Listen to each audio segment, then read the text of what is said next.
Dans ce cours, nous allons voir comment mettre en forme une lettre avec le logiciel Word 2010. Alors, la mise en forme comprend donc le gras, l'italique, le soulignement, la tabulation, la justification d'un texte éventuellement, et puis bien évidemment le déplacement de l'adresse du destinataire, notamment donc pour le mettre un petit peu plus à droite. Alors pour cela, j'ai déjà tapé l'ensemble de ma lettre, ce que je vous conseille très fortement. Alors pourquoi? Tout simplement parce que si je commence à taper ma lettre et que je m'arrête par exemple à demande de renseignement, si je le mets ici, ces trois mots-là en italique, si je continue après de taper mon texte, eh bien la suite va être en italique également. Je serai obligé de désactiver l'italique, donc de refaire une manipulation supplémentaire, ce qui va me faire perdre du temps. Donc pour éviter cela, vous tapez l'ensemble de votre document, l'ensemble de votre lettre, et à la fin, vous vous occupez de la mise en forme. Alors nous allons commencer par le gras, l'italique et le soulignement. Alors j'en prends soin, on va le mettre en gras, donc pour cela il faudra le sélectionner. Soit on part du début, soit on part de la fin des mots à sélectionner. C'est-à-dire qu'ici, soit je me place à la fin de j'en prends soin, ou soit je me place au début. Je clique, je laisse appuyer, et je me déplace à gauche ou à droite, bien entendu, suivant là où j'ai commencé. Le texte sélectionné donc apparaît en bleu, et je n'ai plus qu'à cliquer sur Accueil, si je n'y suis pas déjà, et je vais aller cliquer sur le G de gras ici. Je désélectionne en cliquant sur le blanc et je vois bien ici, j'en prends soin donc en gras. Même principe ici pour libellaire, je me place à la fin ou au début du texte à sélectionner, je clique, je laisse appuyer et je me déplace vers la gauche ou vers la droite. Même principe, si j'avais plusieurs lignes, ici je peux cliquer à la fin et déplacer le texte, la souris, soit vers le haut, soit vers le bas, si je veux sélectionner plusieurs lignes de texte. Et donc, je vais cliquer sur le G de gras ici. Pour mettre en italique, même principe, demande de renseignement, je me place à la fin ou au début du texte, je clique, je laisse appuyer et je bouge ma souris à gauche ou à droite. Sachant que tant que je n'ai pas lâché le clic de la souris, vous voyez, je peux toujours augmenter ou diminuer ma sélection.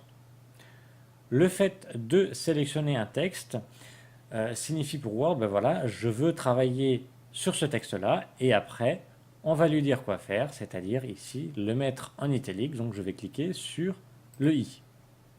Je désélectionne en cliquant sur du blanc.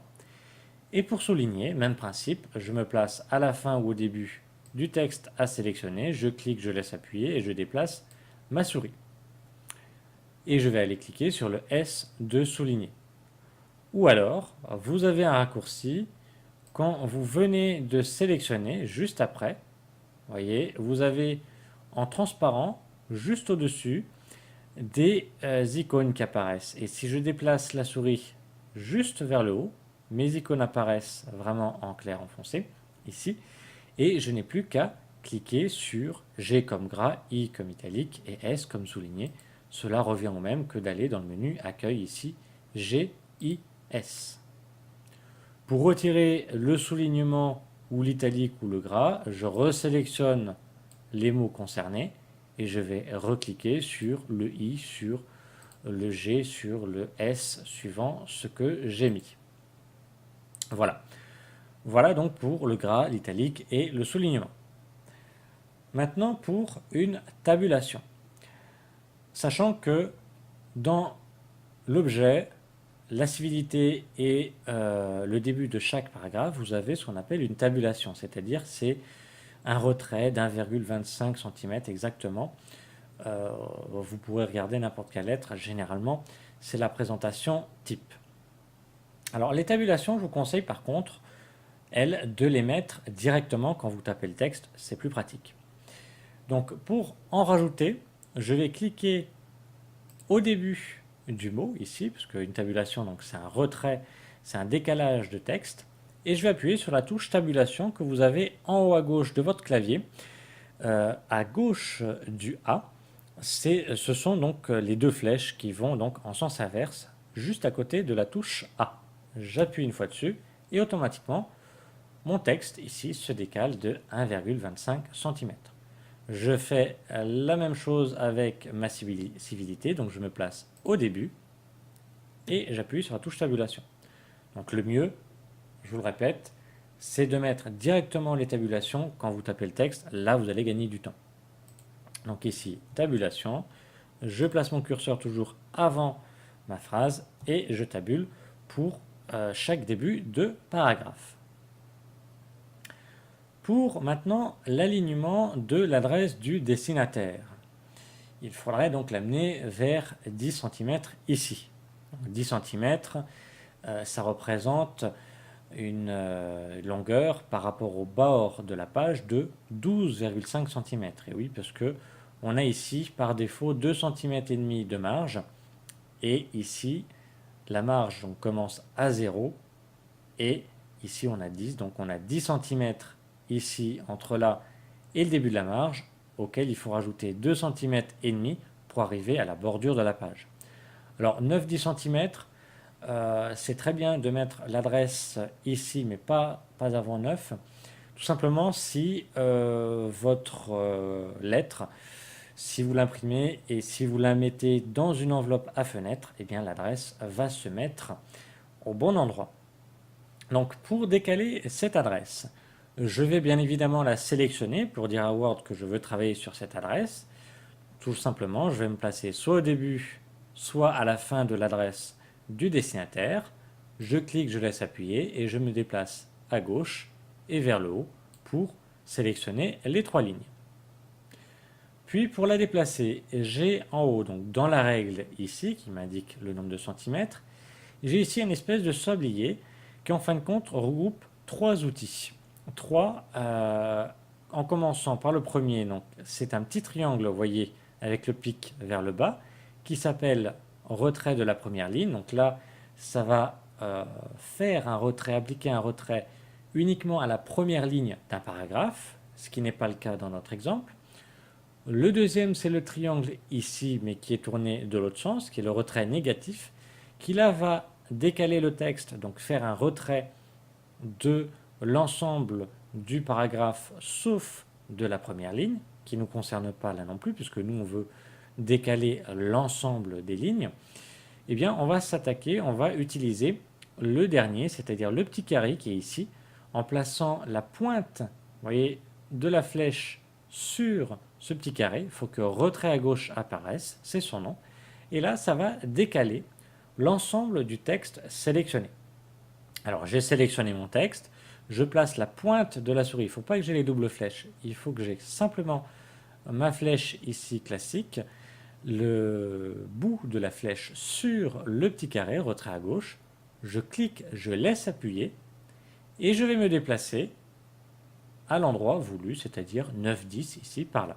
Je n'ai plus qu'à lâcher le clic et à désélectionner en cliquant sur du blanc. Et ici, j'ai bien mon texte qui s'est mis au bon endroit. Même principe pour la signature. Ici, cordialement, j'en prends soin. Je vais le mettre à la même distance. Alors ici, c'est pratique. Je vois tout de suite là où est le texte. C'est-à-dire, je le sélectionne, toujours pareil, et je vais me placer sur le retrait à gauche ici. Je clique, je laisse appuyer, et je peux l'amener facilement ici parce que je le vois. Alors, je peux très bien avoir une lettre qui fait plusieurs pages, admettons, ici, et auquel cas je ne vois plus l'adresse ici. Donc, je ne sais plus exactement à combien de centimètres j'ai mis l'adresse du destinataire. Eh bien, pour cela, le principe reste le même. Si votre adresse n'est pas visible par rapport à votre signature, eh bien, vous sélectionnez votre texte donc à déplacer, votre signature, vous remontez en utilisant la molette, même si vous ne voyez plus la signature, peu importe. L'essentiel, c'est que votre signature soit sélectionnée et que vous puissiez voir l'adresse du destinataire. Puis vous vous placez ici sur le petit carré retrait à gauche, vous cliquez, vous laissez appuyer et vous l'amenez donc exactement au même endroit. Vous avez votre repère, vous voyez ici les petits pointillés qui vous indiquent là où vous êtes. Vous n'avez plus qu'à lâcher le clic et à désélectionner en cliquant n'importe où. Et vous voyez ici Cordialement, j'en prends soin, c'est bien mis correctement. Voilà, je n'ai plus qu'à rajouter quelques espaces par-ci par-là pour descendre ici mon texte. Donc pour cela, je me place entre deux lignes et j'appuie plusieurs fois sur Entrée pour descendre ici mon texte pour que ma lettre occupe l'ensemble de la page. Il ne reste plus que ici là le lieu et la date du document que l'on peut mettre soit exactement sous l'adresse du destinataire ou un petit peu décalé. Alors, comme il n'y a qu'une ligne, on n'est pas obligé de la sélectionner. Quand il y a plusieurs lignes, on est obligé de les sélectionner pour utiliser le retrait à gauche.